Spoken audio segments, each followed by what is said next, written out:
Notification जारी कर दिया गया है जिसमें कि हेलो दोस्तों, कैसे हैं आप सभी। राजस्थान कर्मचारी चयन बोर्ड जयपुर द्वारा राजस्थान में लेब असिस्टेंट के नोटिफिकेशन जारी कर दिया गया है जिसमें कि कुल 804 पदों पर नोटिफिकेशन जारी किया गया है। कब एग्ज़ाम होगा, क्या सिलेबस है, किस सब्जेक्ट की कितनी पोस्ट है, सारी चर्चा करेंगे। और चलिए बिना वक्त गवाए वीडियो को स्टार्ट करेंगे। अगर अभी तक आपने हमारे चैनल को सब्सक्राइब नहीं किया है तो चैनल को जल्दी से जल्दी सब्सक्राइब और बेल आइकन को प्रेस कर लीजिए ताकि आपको मिले हमारी ऐसी ही लेटेस्ट वीडियो की जानकारी सबसे पहले। तो देख लीजिए, यहाँ पोस्ट का वर्गीकरण दिया हुआ है। सबसे पहले माध्यमिक शिक्षा विभाग में कुल 500 पोस्ट है जिसमें गैर अनुसूचित क्षेत्र। हेलो दोस्तों, कैसे हैं आप सभी। राजस्थान कर्मचारी चयन बोर्ड जयपुर द्वारा राजस्थान में लेब असिस्टेंट के नोटिफिकेशन जारी कर दिया गया है जिसमें कि कुल 804 पदों पर नोटिफिकेशन जारी किया गया है। कब एग्ज़ाम होगा, क्या सिलेबस है, किस सब्जेक्ट की कितनी पोस्ट है, सारी चर्चा करेंगे। और चलिए बिना वक्त गवाए वीडियो को स्टार्ट करेंगे। अगर अभी तक आपने हमारे चैनल को सब्सक्राइब नहीं किया है तो चैनल को जल्दी से जल्दी सब्सक्राइब और बेल आइकन को प्रेस कर लीजिए ताकि आपको मिले हमारी ऐसी ही लेटेस्ट वीडियो की जानकारी सबसे पहले।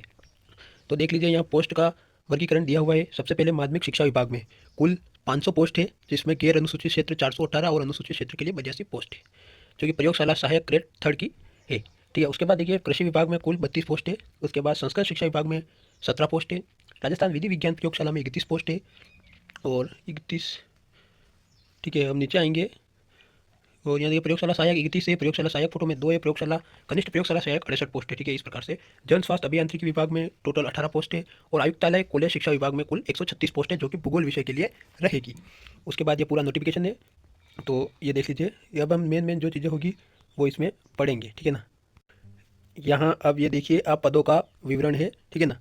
तो अब जो भी अच्छी जो मेन चीज़ होगी वो मैं आपको यहाँ दिखाऊंगा क्योंकि ये विज्ञप्ति जो है वो लगभग 43 पेज की है जो कि काफ़ी बड़ी हो जाएगी और वीडियो काफ़ी बड़ा बन जाएगा। इसलिए चलिए मैं स्क्रॉल कर लेता हूँ।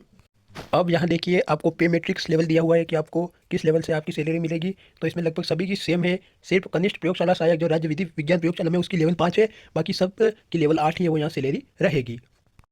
अब देखिए यहाँ पात्रता एवं शैक्षणिक योग्यता। जैसे माध्यमिक शिक्षा विभाग में जो ऊपर 500 पद है उसके लिए क्या योग्यता है, यहाँ देखिए राजस्थान शिक्षा सेवा नियम 2021 की अनुसूची 2 अधीनस्थ सेवा पद के समूह का अध्यापन विधि के तहत। तो देखिए यहाँ सीनियर सेकेंडरी उत्तीर्ण होना चाहिए और सूक्ष्म जीव विज्ञान, जैव प्रौद्योगिकी, जैव रसायन विज्ञान, भौतिक विज्ञान, रसायन विज्ञान, जैव विज्ञान, गणित, देवनागरी लिपि में हिंदी में कार्य करने और राजस्थान की संस्कृति का ज्ञान होना चाहिए। और ये जो ऊपर में इसमें कम से कम 3 विषय में आपके पास आपने 12वीं उत्तीर्ण की होनी चाहिए। उसके बाद कृषि विभाग में किसी मान्यता प्राप्त बोर्ड से विज्ञान के साथ हायर सेकेंडरी या विज्ञान के साथ सीनियर हायर सेकेंडरी उत्तीर्ण होना चाहिए। संस्कृत शिक्षा विभाग में जो पोस्ट है उसके लिए सीनियर सेकेंडरी हायर सेकेंडरी वरिष्ठ उपाध्याय विज्ञान वैकल्पिक विषय के साथ आपको उत्तीर्ण होना चाहिए। गृह विभाग में विज्ञान विषय के साथ द्वितीय श्रेणी में सीनियर सेकेंडरी परीक्षा उत्तीर्ण वाला सरकार द्वारा घोषित समकक्ष परीक्षा होनी चाहिए। और इसमें देखिए आप, इसमें आपसे कंप्यूटर कोर्स भी मांगा गया है जिसमें कि आपको RSCIT भी होनी चाहिए। इस पोस्ट के लिए गृह विभाग में जो पोस्ट है उसके लिए आपको RSCIT होनी चाहिए, बाकी में आप आवेदन कर सकते हो। उसके बाद 5वीं जन स्वास्थ्य अभियांत्रिकी विभाग, इसमें किसी मान्यता प्राप्त बोर्ड से विज्ञान संकाय में रसायन विज्ञान के साथ माध्यमिक या उसके समतुल्य परीक्षा होनी चाहिए। यानी कि जन स्वास्थ्य अभियांत्रिकी विभाग में आपको अगर आवेदन करना है उसके लिए आपको रसायन जो विज्ञान है वो होनी चाहिए, यानी कि केमिस्ट्री होनी चाहिए।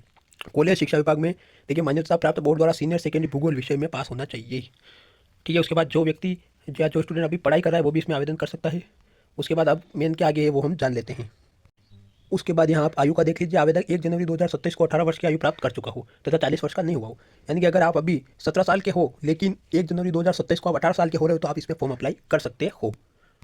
परीक्षा आयोजन देखिए, बोर्ड द्वारा प्रयोगशाला सहायक भूगोल के पदों पर सीधी भर्ती परीक्षा दिनांक 9 मई 2026 को एवं प्रयोगशाला सहायक कनिष्ठ प्रयोगशाला सहायक विज्ञान के पदों पर भर्ती परीक्षा दिनांक 10 मई 2026 को आयोजित करवाई जानी प्रस्तावित थे। तो यहाँ देख लीजिए, भूगोल विषय की 9 मई को एग्जाम होनी है और विज्ञान की है वो 10 मई को एग्जाम होनी है। बोर्ड द्वारा एक से अधिक चरणों में किसी भर्ती परीक्षा का आयोजन किया जाएगा तो उसमें सामान्यकरण नॉर्मलाइजेशन की प्रक्रिया अपनाई जाएगी। उसके बाद अब हम यहाँ सिलेबस देख लेते हैं। अब देखिए आप, परीक्षा की स्कीम जो ये रहेगी, ये विज्ञान के लिए, जिसमें परीक्षा की स्कीम पाठ्यक्रम प्रयोगशाला सहायक एवं कनिष्ठ प्रयोगशाला सहायक विज्ञान से सीधी भर्ती 2026, जिसमें कि कुल जो पहला पेपर होगा वो 200 मार्क्स का होगा और जिसमें 100 क्वेश्चंस आएंगे। ठीक है, और दूसरा पेपर होगा वो भी 200 मार्क्स का होगा और उसमें भी 100 क्वेश्चंस आएंगे। ठीक है ना। और ये देख लीजिए आप, दोनों दी हुई है। उसके बाद ये आपका सिलेबस रहेगा, ये देखिए। ठीक है ना, ये आपका ऊपर सिलेबस दिया हुआ है जिसमें कि geographical, historical, cultural and general knowledge of Rajasthan, current affair of Rajasthan, general knowledge of world and India. ठीक है ना। अब हम स्क्रॉल करके नीचे आ जाएंगे। पाठ्यक्रम राजस्थान का भौगोलिक, ऐतिहासिक, सांस्कृतिक, सामान्य ज्ञान। तो ये देख लीजिए, पेपर 1 में कुछ ये टॉपिक्स आने वाले हैं जो आप देख सकते हो। इसमें लगभग सभी है। राजस्थान के मेले है, त्योहार है, आभूषण है। उसके बाद काफ़ी सारे आप देख सकते हैं। ठीक है, राजस्थान का एकीकरण है, राजस्थान का आर्थिक जनजागरण, विकास, महिलाओं के संदर्भ में है और ये है। ठीक है ना। उसके बाद ये देख लीजिए पेपर 1 है जो पाठ्यक्रम सिलेबस भूगोल का है, ठीक है ना। उसके बाद हम स्क्रॉल करेंगे, यहाँ राजस्थान का भूगोल आएगा जिसमें कि स्थितियां विस्तार, मुख्य भौतिक विभाग, अफवाह तंत्र, जलवायु, मृदा, प्राकृतिक वनस्पति, वन एवं वन्यजीव संरक्षण, पर्यावरणिक मुद्दे, मरुस्थलीय कृषि, जलवायु प्रदेश, प्रमुख फसलें, सिंचाई परियोजना, काफ़ी परिवहन, काफ़ी सारे ऑप्शन है, सॉरी काफ़ी सारा इस सिलेबस में है, ये सब आएंगे। उसके बाद देखिए राजस्थान के समसामयिक मालवे मामले यानी कि करंट अफेयर भी इसमें आएगा, विश्व में भारत का सामान्य ज्ञान भी आएगा और शैक्षणिक मनोविज्ञान भी इसमें आने वाला है। ये पेपर 1 जो है वो भूगोल का हो गया है। विज्ञान का सेकेंडरी स्तर का पेपर जो कि पेपर 2 होगा। ये जो ऊपर विवरण दिया गया है, ये जो सिलेबस बताया गया आपको, ये जो विज्ञान के लिए जो पोस्ट है ना उसके लिए, ठीक है ना। साइंस में जो पोस्ट है उसके लिए ये वो सिलेबस है। देखिए अब यहाँ सारा पूरा सिलेबस आपको दिया हुआ है, आप पढ़ सकते हैं। जीव विज्ञान में ये सारा दिया हुआ है, ये देखिए भौतिक विज्ञान सारा सिलेबस है, आप है वो कंप्लीट एडवर्टाइजमेंट में इसे देख सकते हैं। अब मैं स्क्रॉल करके नीचे भूगोल वाले सिलेबस पे आ जाऊँगा, तो ये रही देखिए ये भूगोल का है, प्रयोगशाला सहायक भूगोल। तो देखिए उसमें 2 पेपर होंगे, इसमें सिर्फ एक ही पेपर होगा जिसमें 100 अंक का सामान्य ज्ञान होगा, जिसमें राजस्थान का इतिहास, कला, संस्कृति, साहित्य, परंपरा, विरासत एवं राजस्थान का भूगोल होगा। और दूसरा भाग ब में सिर्फ ज्योग्राफी आएगी जो कि 200 अंक की होगी, ठीक है ना। अब यहाँ देख लीजिए हम टोटल परीक्षा में न्यूनतम उत्तीर्णांक 40% निर्धारित है, यानी कि इसमें 40% का नियम लागू है। जो 40% से ऊपर लाएगा उसे ही पास माना जाएगा। जैसा कि चतुर्श्रेणी में भी 40% का नियम नहीं था, लेकिन इसमें चतुर्श्रेणी का के नहीं है जैसा, और इसमें है वो माइनस मार्किंग का नियम है और 40% लाना अनिवार्य है, ठीक है ना। माइनस मार्किंग लगभग हर परीक्षा में होती है और सभी प्रश्न के अंक समान है। और यहाँ देख लीजिए प्रत्येक गलत उत्तर के लिए 1/3 भाग ऋणात्मक अंकन किया जाएगा। अब देखिए ये भूगोल का सिलेबस है, राजस्थान का भूगोल ये लगभग सेम रहेगा जो कि ऊपर था, कुछ एक परिवर्तन नहीं है मेरे हिसाब से, लगभग ये और वो सेम ही है। फर्स्ट पेपर उसमें इसमें एक ही होगा, जैसे राजस्थान के इतिहास के प्रमुख स्रोत, राजस्थान की प्रमुख प्रागैतिहासिक सभ्यता है, यहाँ देखिए पूरा राजस्थान का इतिहास हुआ हुआ है। उसके बाद राजस्थान के धार्मिक आंदोलन, लोक देवी देवताएं, महत्वपूर्ण किले, स्थापत्य कला की प्रमुख विशेषताएं, भाषा, साहित्य, क्षेत्रीय बोलियाँ, ठीक है, मेले, त्योहार, लोक संगीत, नृत्य, वाद्य यंत्र, आभूषण, ठीक है, राजस्थान के प्रमुख व्यक्तित्व, काफ़ी सारे यहाँ दिए हुए हैं। अब आएगा राजस्थान का भूगोल, ये राजस्थान का भूगोल है जिसमें जलवायु, मृदा, प्राकृतिक वनस्पति, वन्य एवं वन्यजीव संरक्षण, पशुधन, जल परिवहन, जल संरक्षण, काफ़ी सारी है, ठीक है। तो ये भाग भूगोल का पेपर रहेगा।